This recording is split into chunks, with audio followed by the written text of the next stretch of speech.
Welcome to Easily Entertained. My name is Bryson Olson, and here we talk all about the good aspects of entertainment. Today, I am talking about Sinners, which absolutely blew me away. Sadly, I didn't get to see it in IMAX.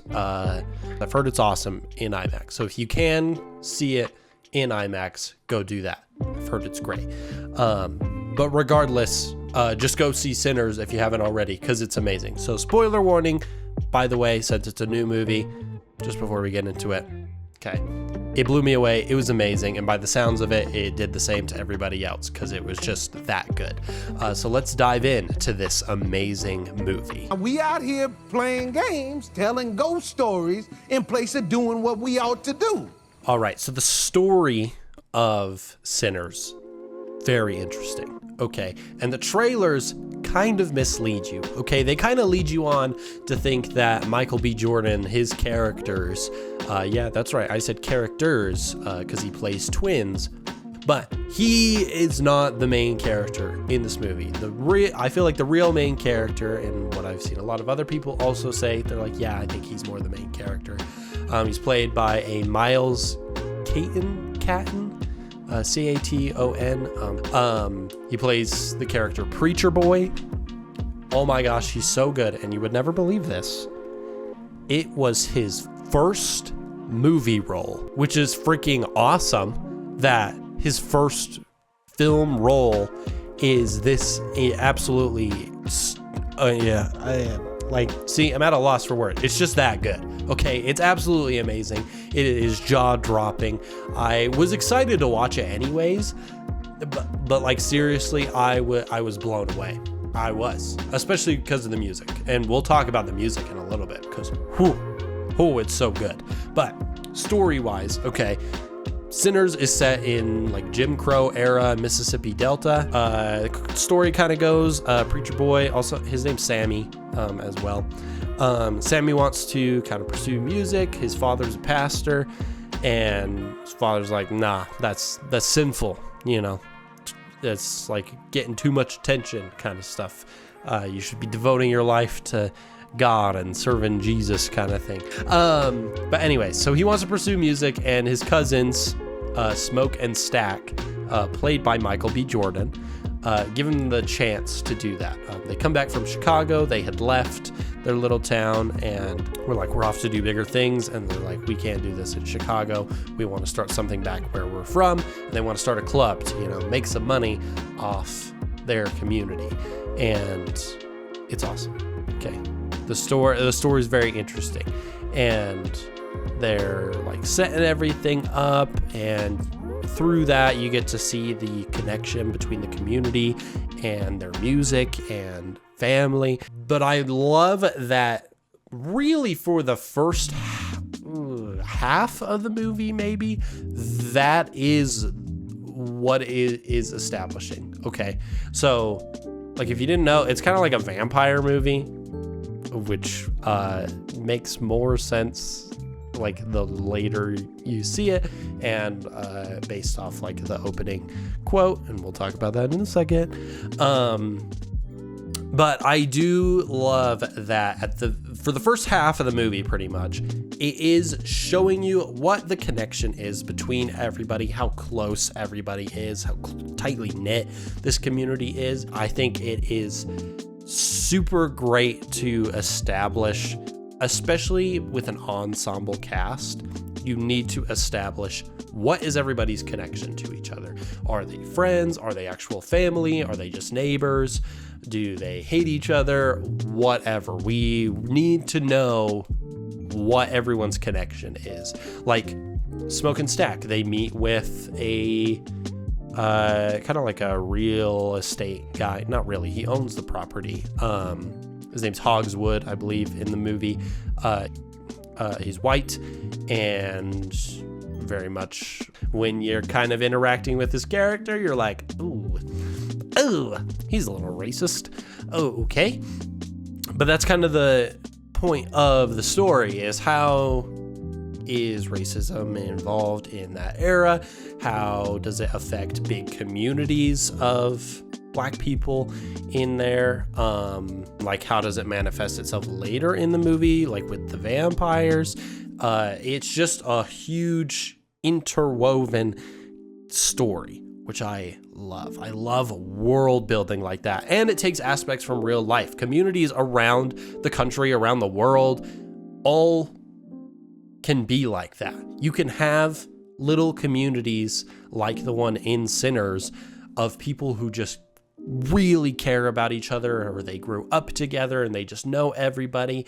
And that can go for all kinds of people. It doesn't matter your skin color, it doesn't matter your sexuality, your religion, whatever.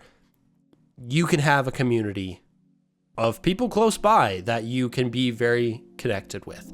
And doing that in a movie like this, that is kind of like a thriller, obviously shit's about to go down, so you want to know that everybody cares about each other. So I do like that they have that. And then tying more into like the preacher boy aspect, the music stuff. So they say at the very beginning of the movie,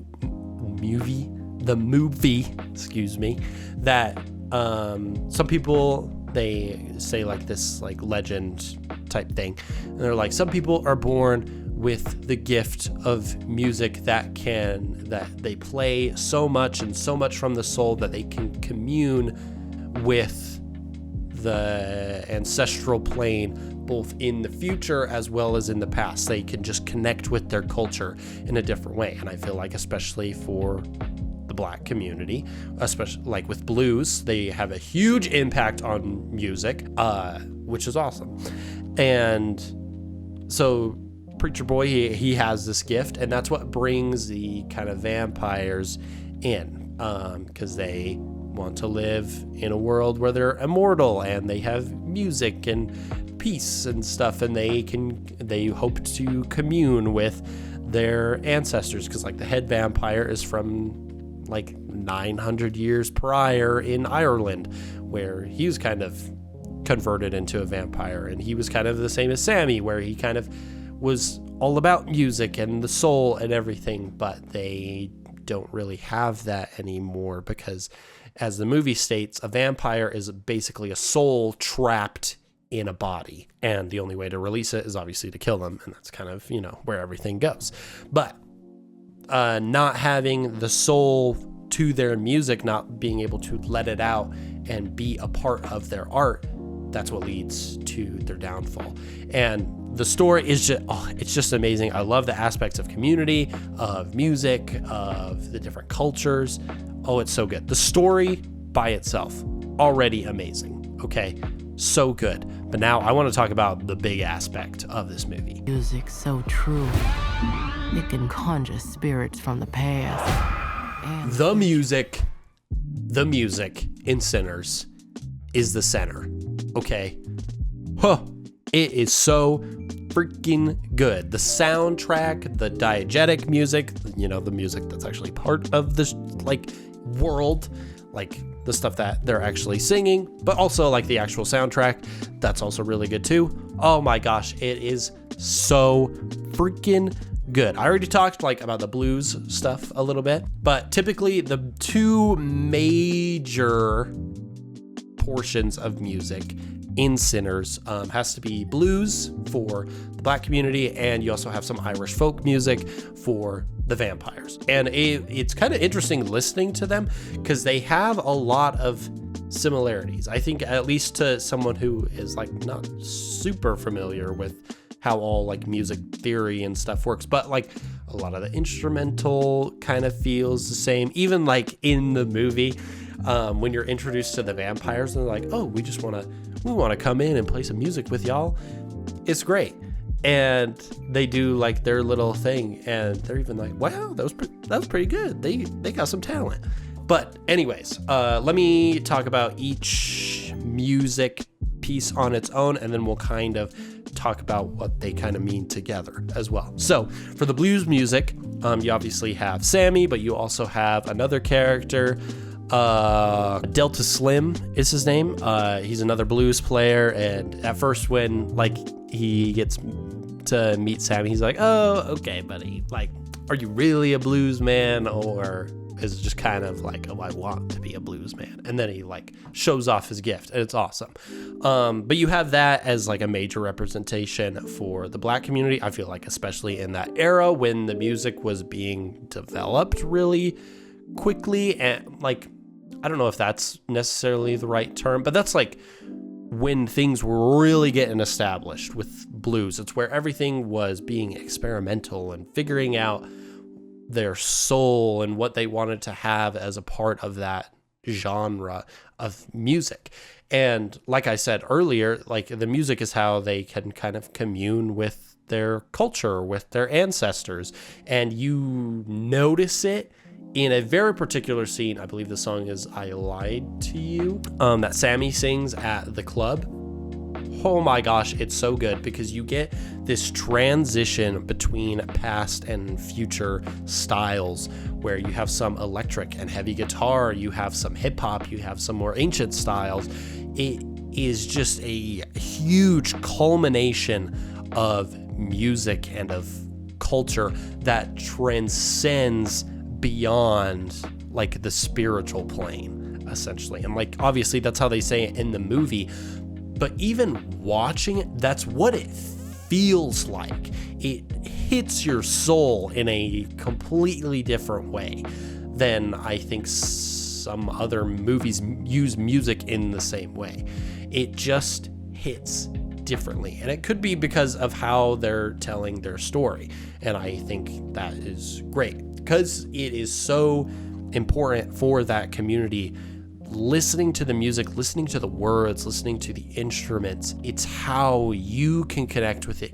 Like myself, obviously, I said this earlier, look how pasty I am. Okay, I'm not a part of that community that created this kind of music, but watching and listening to it, I connect with it. You can feel it when you're watching it, and it's amazing. And then on the other side of things, you have the Irish folk music for the vampires. Like I said, Remick is his name. He's the lead vampire. He's from like 900 years prior to when colonists had invaded Ireland, like Christian colonists and stuff, and they kind of assimilated everything. And he was in a very similar situation to Sammy, where he kind of felt like he had his soul as a part of his music. And in I believe in Irish culture, their folk music was I believe very similar to how blues music is for the Black community. And you can see that in the way Remick interacts with the other characters, because he knows that music is a big part of him. Their music represents who they are, not just like on the outside, but who they are as a people. And that I just find captivating. And it's just so good. And the music, it's just given such care into it. There are so many songs where they play it and you're like, wow. It's like you want to get up and dance in the movie theater. It would not surprise me if someone has already done that, because the music is just that good. And you get all these little motifs for different characters. You have different motifs for like certain themes throughout the film. You have the different kinds of music. Oh my gosh. It's just, it's so good. And I know I'm basically just glazing it this entire time, but it is amazing. Okay, I can't stress that enough. It's just that good. It's awesome. But I do love the aspect of how it connects with culture, and I think that's what we'll talk about next. Love you, brother. Be careful. I will. I've seen a lot of people talking about the culture aspect within Sinners, and not even just Sinners, but I think in Ryan Coogler's catalog overall, he's the one who directed it. He also directed Creed and Black Panther, and I think a few, there's, what was it? Judas and the Black Messiah, I think is another one, which was also a very good movie. But I feel like the most common ones, obviously, Creed and Black Panther, most people are going to know of. And I feel like also in those movies, culture is a big aspect of them, and community and finding yourself. It's a very similar kind of like theme, I would say, because I wouldn't say a similar kind of story. Creed, Black Panther, and Sinners are all very different movies. Funny enough, though, I do think it is hilarious that all three of them have Michael B. Jordan in them. But I think this movie, Sinners, does the culture conversation in a way that's a bit better than the other movies. And I think it does it in a way without flat out explaining what culture is. It is more of that show don't tell rule that I love so much. It's so good. And, you know, I separated the two music types previously, you know, the blues as well as the Irish folk music. And the way those cultures are and what big aspects there are for them in those cultures, in the ways they connect with each other, is very similar. Like in both of the cultures, you kind of get food, music, people, sometimes faith, service. That tends to be the recurring ideas within them. And that's why I think they picked both of those groups in this movie and chose to represent them the way they did, was because they mirror each other and they just go about it in a different way. And I think they showcase that more because of the vampire aspect. Because then you also have the like colonists and white supremacists in this that are very similar in their ideologies, in like, you know, assimilation. It's not separate cultures being allowed to express themselves, but everything has to be a part of the one, the hive mind, if you will. Same with like their faith or needing followers or people that will just agree with them or people that are only like them. And that is like the antithesis to the culture of these groups.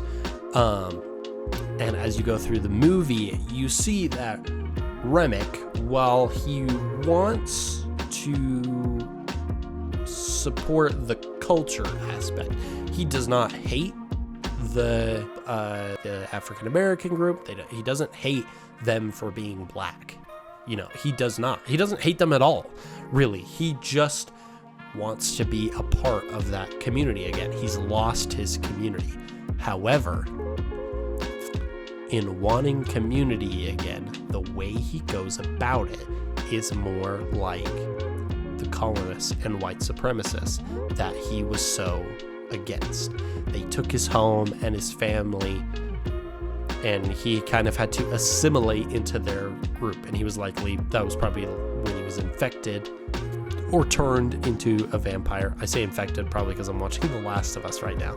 But he was turned into a vampire during that time. He was assimilated into that group. But now he wants to assimilate the black community into his little vampire cult hive mind type thing in efforts to bring Sammy's music and his soul to him so that he can reconnect with his past and with his group.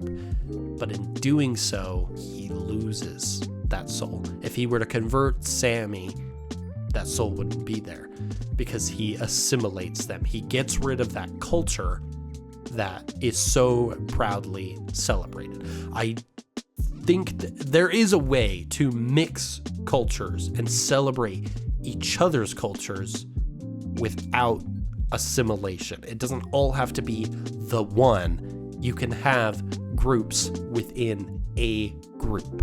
Okay. And that's kind of like what the movie is portraying. And I think it's awesome.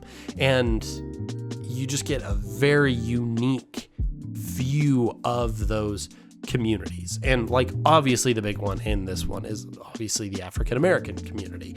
And that is something that just Ryan Coogler tends to show a lot of in his catalog, in his movies. I just think it is great.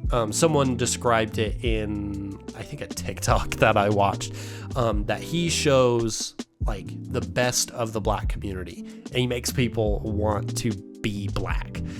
which, hey, very true. Made me wish that I was a part of these communities because it just seems so fun, and just so powerful, and you get to really be a part of something that's bigger than yourself, and I think that's really cool. I feel like you really notice that in Creed and Black Panther and Sinners. I just think it's awesome. It shows how important culture is. Culture can be everything to people, and that's not a bad thing. I think we talk about so much today wanting to like share the same opinions, share everything, like, and I'm not saying all of that is bad.